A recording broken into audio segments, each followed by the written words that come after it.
పంచమి తీర్థ ఉత్సవాన్ని పురస్కరించుకొని శ్రీవారు తన యొక్క పట్టపురాణి అయినటువంటి శ్రీ పద్మావతి తాయార్ల వారి ప్రాదుర్భావ ఉత్సవము పుట్టినరోజు పురస్కరించుకొని స్వామివారి వక్షస్థలంలో వేంచేసి ఉన్న వ్యూహలక్ష్మికి ఆ రోజు విశేషమైన అభిషేకము, స్వామివారు దివ్యమైన ఒక వస్త్రాన్ని సమర్పించుకొని దివ్యమైన ఆభరణము, దివ్యమైన మాలికలు, పసుపు కొమ్ములు, పసుపు చెట్టు, పసుపు చందనము ఇవన్నీ సమర్పించుకొని లడ్డు, వడ, అప్పము మొదలగు తిరుప్పణియారములు భక్ష్య విశేషములను స్వీకరించి పసుపు పడి అని చాలా విశేషంగా దీన్ని పేర్కొంటారు.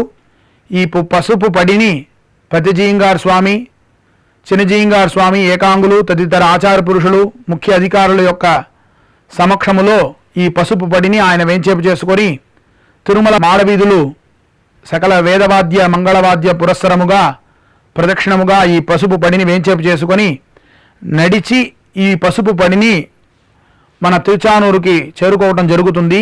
ఈ పసుపు పడి వెనకాల స్వామివారు ఆరగించిన దివ్యమైన ప్రసాదములను శ్రీవారి పాచక స్వాములందరూ దీని శిరస్సు పైన వేంచేపు చేసుకొని వస్తారు.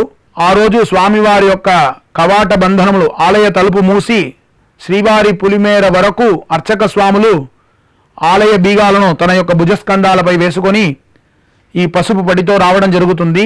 అనగా దీని యొక్క ఆంతర్యము స్వామివారు సాక్షాత్తు తిరుచానూరుకి పద్మావతి అమ్మవారి యొక్క పుట్టినరోజుకి వేంచేస్తున్నారన్నది ఐతిహ్యము, ప్రతీక.